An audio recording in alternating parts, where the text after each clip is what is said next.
Shalom la famille, bonjour à tous. Ce matin, j'aimerais vous parler de l'adoration. La plupart d'entre nous, lorsqu'on parle d'adoration, nous faisons automatiquement allusion à un chant, et pas n'importe lequel, un chant doux. Lors même de nos cultes, lorsqu'on dit « à présent nous allons adorer », on s'attend à ce qu'on chante un chant doux. Mais ce n'est pas tout à fait ça. On peut adorer en chantant, mais l'adoration n'est pas forcément égale à un chant doux. Amen. Je vais t'inviter à lire avec moi dans Genèse chapitre 22 à partir du verset 1. La Bible nous dit « Après ces choses, Dieu mit Abraham à l'épreuve et lui dit « Abraham » et il répondit « Me voici ».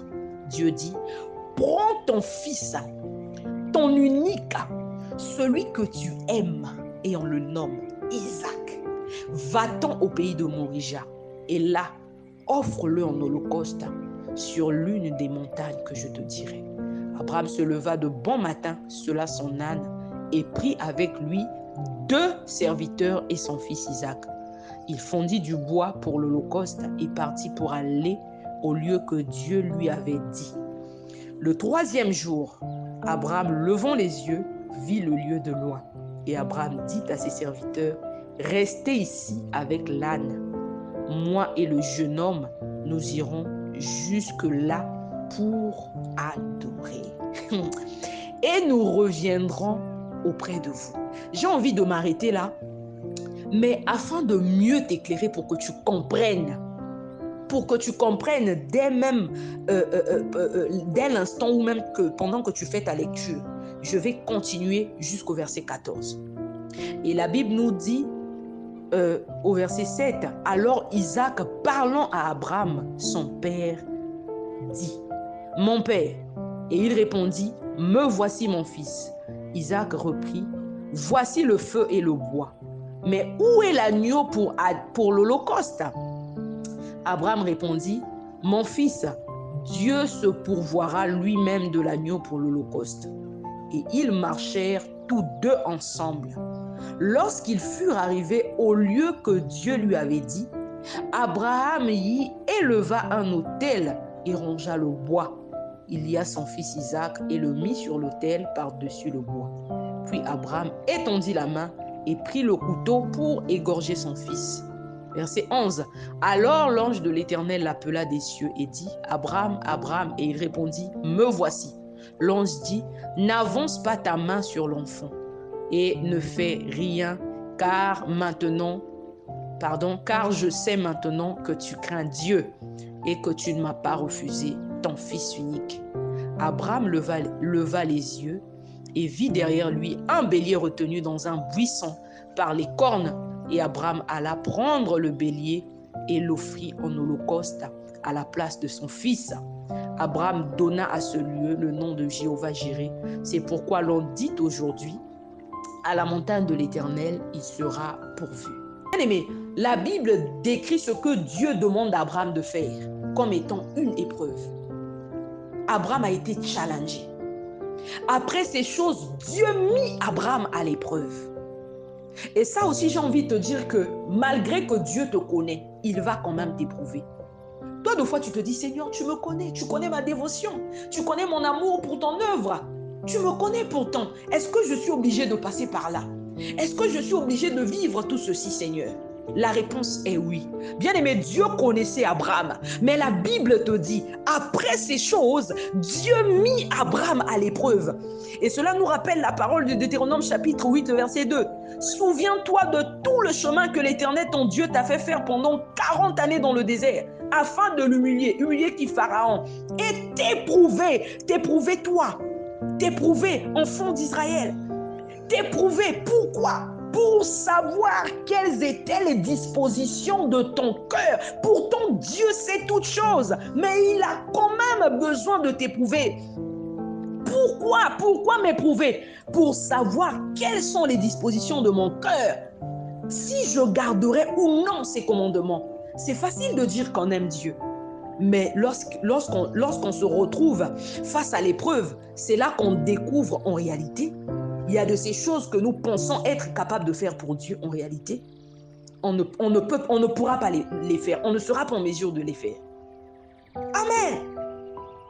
Après ces choses, Dieu mit Abraham à l'épreuve et lui dit, Abraham, et il répondit, me voici. Dieu dit, prends ton fils, ton unique, celui que tu aimes, et on le nomme Isaac. Bien-aimé, j'aime cette parole. Bien-aimé, on blague avec les choses de Dieu. Non, nous on blague. Dieu dit, prends ton fils, on te précise, ton unique, et on te donne un détail important, celui que tu aimes. Waouh! Ce qu'il avait de plus précieux. Dieu le lui a demandé. Ce qu'il avait de plus précieux.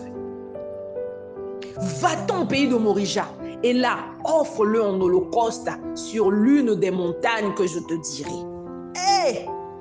Alléluia. Oh, bien-aimé, j'aime cette parole. Pourtant, Dieu connaissait Abraham.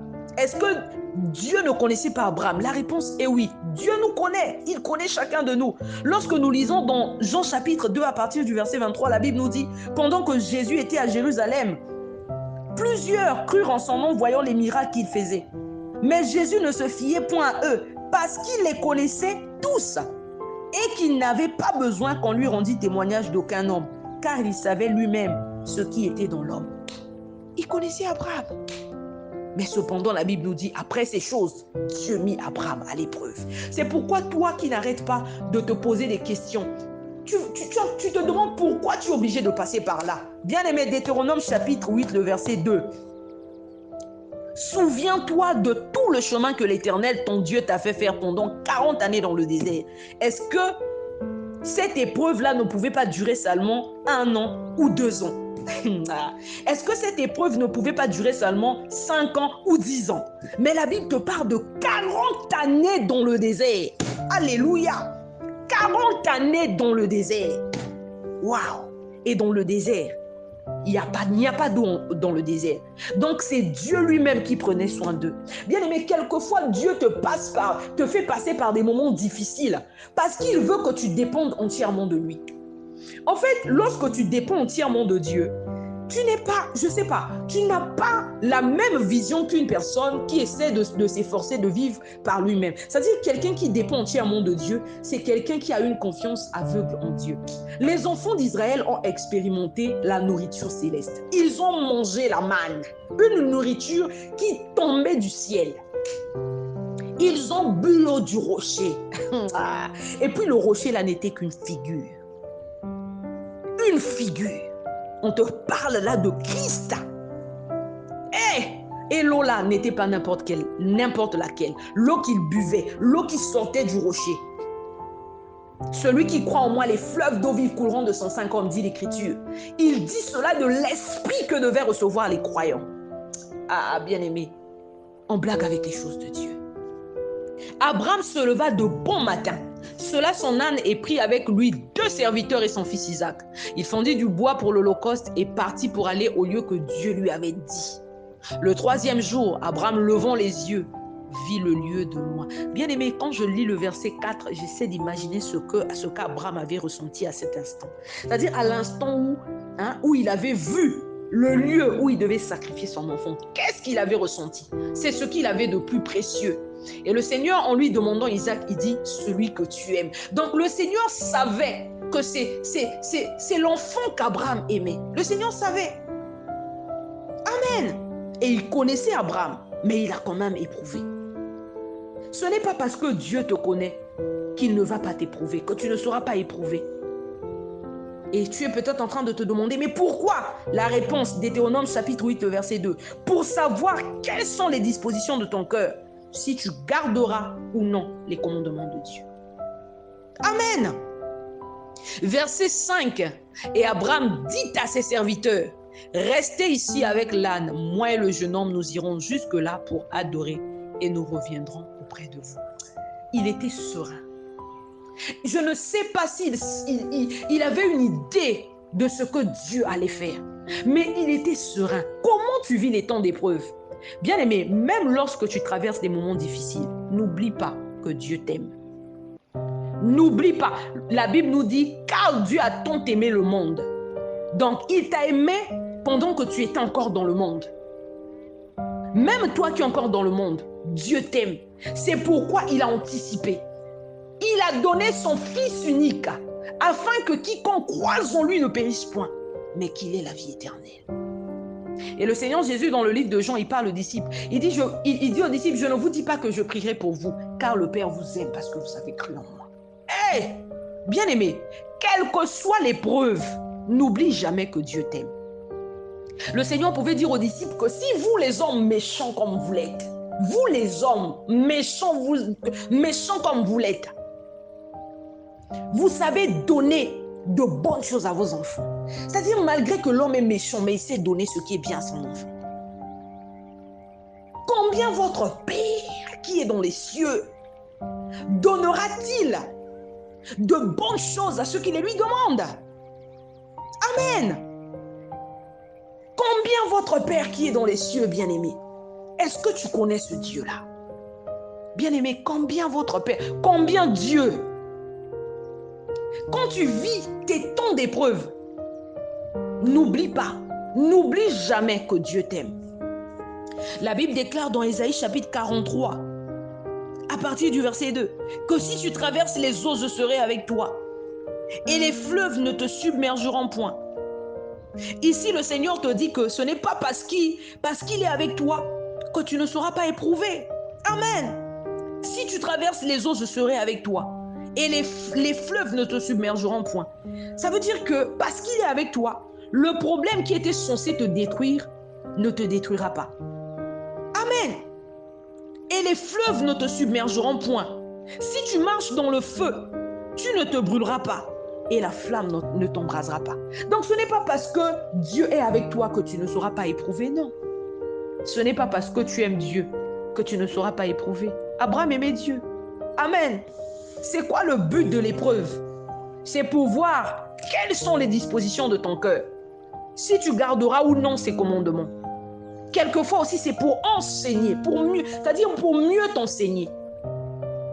Moi, je partais à l'église, il y a des choses qu'on me disait, mais je n'appliquais pas. Mais quand je suis passée par certaines situations, j'ai compris. J'ai compris que oui, je dois me comporter comme ceci, je dois me comporter comme cela. L'épreuve t'apprend à mieux gérer les choses. L'épreuve t'enseigne mieux que des simples explications. La preuve en est, quand on partait à l'école, quand le professeur donne une leçon, des fois tu ne comprends pas très bien, mais quand on te donne un exercice, le simple fait de faire cet exercice-là te permet de mieux comprendre la leçon. Et là même, des fois, tu ne comprends pas seulement avec les mots que le prof a employés.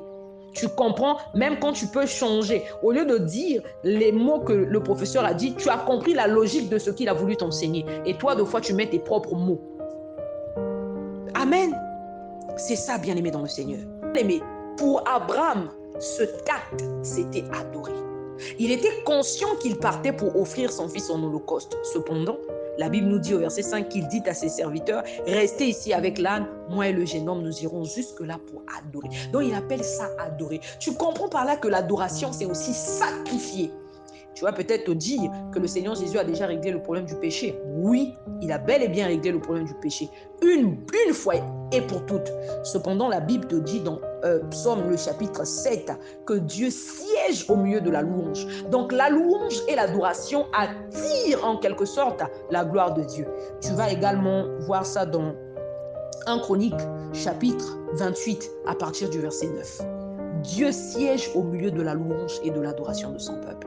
Il siège au milieu de la louange et de l'adoration. C'est-à-dire lorsqu'on te parle de là où est Dieu, lorsqu'on te décrit, que ce soit dans le livre de Daniel, que ce soit dans Ézéchiel, que ce soit dans Apocalypse, on te parle d'un Dieu qui siège au milieu de la louange et de l'adoration. Apocalypse chapitre 4 à partir du verset 9. Pour moi, c'est le meilleur passage qui me permet de mieux enseigner sur l'adoration. La Bible te dit à partir du verset 9 que quand les êtres vivants rendent gloire et honneur et action de grâce à celui qui est assis sur le trône et qui vit au siècle des siècles. Donc là-bas, tu comprends que c'est un autre monde. Alléluia. C'est le monde de l'adoration. D'un côté, Les êtres vivants rendent gloire et honneur et action de grâce à celui qui est assis sur le trône, à celui qui vit au siècle des siècles. Tu comprends par là quand on te parle de Dieu. De l'autre côté, les 24 vieillards se prosternent. Waouh! Alléluia! Les 24 vieillards se prosternent devant celui qui est assis sur le trône et ils adorent. Ils adorent. Bien-aimés, l'adoration, c'est ce qui attire la gloire. C'est-à-dire, quand tu adores, non, tu vas de la terre au ciel. C'est-à-dire, tu te déconnectes de la terre. Le Seigneur Jésus dit, l'heure vient et elle est déjà venue, où les vrais adorateurs adoreront le Père en esprit et en vérité. Ce sont là les adorateurs que le Père demande. Bien-aimés, l'adoration, comme m'avait dit la sœur Micheline Chabani, maman Micheline Chabani, que adoration des l'adoration, c'est pas seulement un cantique doux. Il y a des cantiques doux qui, c'est-à-dire, le contenu est vide. Un cantique doux, je veux dire que les jaloux vont maigrir. Est-ce que ça c'est... Bon, est-ce que Dieu trouve son compte là-dedans? Les jaloux vont maigrir. Dieu trouve son compte dedans. Il ne trouve pas son compte dedans. Amen. Il ne trouve pas son compte dedans. C'est quoi l'adoration? Le mot adorer, S-H-A-C-H-A-H en grec, veut dire se courber, se prosterner, s'abaisser. Rendre, c'est rendre hommage. En fait, c'est ça, adorer. Rendre hommage. S'abaisser, se courber, se prosterner. J'ai envie de dire s'humilier devant Dieu. S'humilier devant Dieu. C'est ça, adorer. C'est pourquoi on te parle des 24 vieillards qui se prosternent et qui adorent et qui jettent leur couronne devant le trône de Dieu. La couronne, c'est le symbole de l'autorité. C'est également le symbole de la fierté d'une personne. Hein, ce qui fait ta fierté, tu prends, tu mets ça de côté. Tu adores Dieu. Tu adores Dieu. Abraham a pris ce qu'il avait de plus précieux. Il a pris ce qu'il avait de plus précieux. Il était prêt. Il avait presque fait. Et comme Dieu voulait simplement l'éprouver, la Bible nous dit, à partir du verset 11, alors l'ange de l'Éternel l'appela des cieux et dit, Abraham, Abraham. Et il répondit, me voici. L'ange dit, n'avance pas ta main sur l'enfant et ne lui fais rien, car je sais maintenant que tu crains Dieu. Attends. Est-ce que Dieu ne nous connaît pas? Est-ce qu'il ne sait pas ce qui est dans l'homme? Est-ce qu'il ne connaît pas l'homme? Il est le Dieu, il est omniprésent, omniscient, omnipotent. Mais ici, il dit car je sais maintenant. J'ai envie de dire qu'il avait seulement été rassuré. Amen. Je sais maintenant que tu crains Dieu. Est-ce qu'avant il ne savait pas? Si. Alléluia. J'aime la parole de Dieu. Et que tu ne m'as pas refusé ton fils, ton unique. Donc, alléluia. Le Seigneur avait besoin d'être rassuré. Comment? Ah, la parole de Dieu.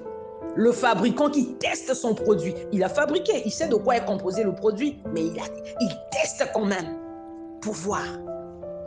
Alléluia.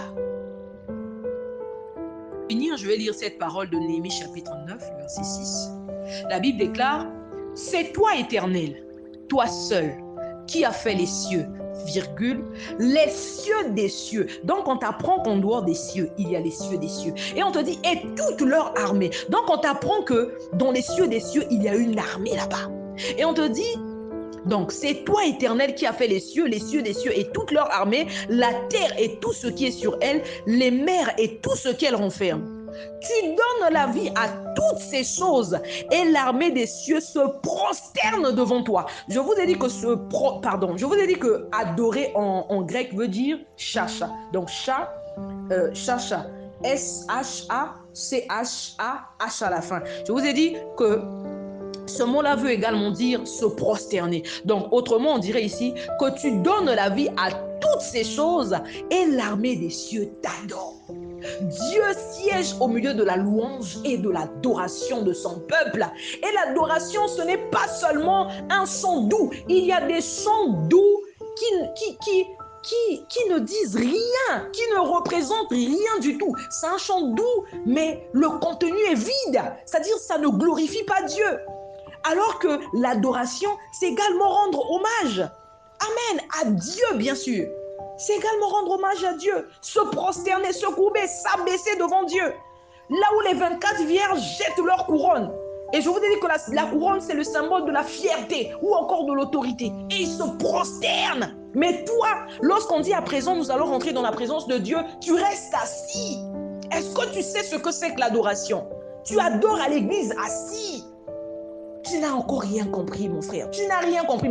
Tu restes assis deux fois parce que tu trouves que tu es trop bien habillé pour te mettre à genoux. Tu restes deux fois assis. Deux fois, c'est par manque de révélation. Par manque de révélation, bien-aimé. Là où les 24 vieillards, je vous ai dit, Apocalypse chapitre 4, pour moi, c'est-à-dire pour moi, je dis à mon humble avis, c'est le meilleur passage qui t'enseigne l'adoration. On te dit que quand les êtres vivants rendent gloire et honneur, alléluia, et action de grâce à celui qui est assis sur le trône, à celui qui vit au siècle des siècles, les 24 vierges se prosternent devant celui qui est assis sur le trône. Donc, Dieu ne peut pas être assis et toi aussi tu es assis pendant que tu adores, c'est pas possible. Qui adore qui? C'est pas possible. Amen. Les 24 vierges se prosternent devant celui qui est assis sur le trône et ils adorent celui qui vit au siècle des siècles. Et ils jettent leur couronne devant le trône. Donc ils sont en train de dire que nous ne sommes rien. 1 Chroniques chapitre 29. Je vous ai dit que lors de la dédicace du temple, David qui dit, Seigneur, qui suis-je? On sait tous qu'il était roi bien-aimé. Ah, l'adoration. Il était roi. Il dit, qui suis-je? Qui suis-je, Seigneur? Tout ce que je possède vient de toi. Qui suis-je, moi? L'adoration. Je vous ai dit que l'adoration veut également dire se courber, se prosterner, s'abaisser, rendre hommage à Dieu. Rendre hommage à Dieu. Amen. Ce n'est pas seulement chanter des chants doux. Hein? Les jaloux vont maigrir. Dieu, est-ce que Dieu trouve son compte là-dedans? Qu'ils maigrissent, qu'ils grossissent. Qu'est-ce que Dieu en a à voir dedans? Est-ce que Dieu trouve son compte dedans? Non, soyons sérieux. Et de fois, on chante les jaloux. Dans l'église, on chante les jaloux. Non, bien-aimé. Non, bien-aimé dans le Seigneur. L'adoration, bien-aimé, c'est se prosterner, se courber, s'abaisser, rendre hommage à Dieu. Amen. On nous parle des mages lorsqu'ils sont arrivés devant l'enfant Jésus. Comment ils ont agi? Ils se sont prosternés devant un bébé. Ils avaient la révélation. Ils savaient qui était ce bébé. On l'appellera admirable, conseiller, Dieu tout-puissant, Père éternel. Un enfant nous est né. On te parle d'un enfant. Un enfant nous est né. Un fils nous est donné. Waouh! On l'appellera admirable, conseiller, Dieu tout-puissant, Père éternel. Ils avaient la révélation. Ils sont arrivés, ils se sont prosternés. L'adoration. Ils ont adoré, bien-aimés. Ils ont adoré.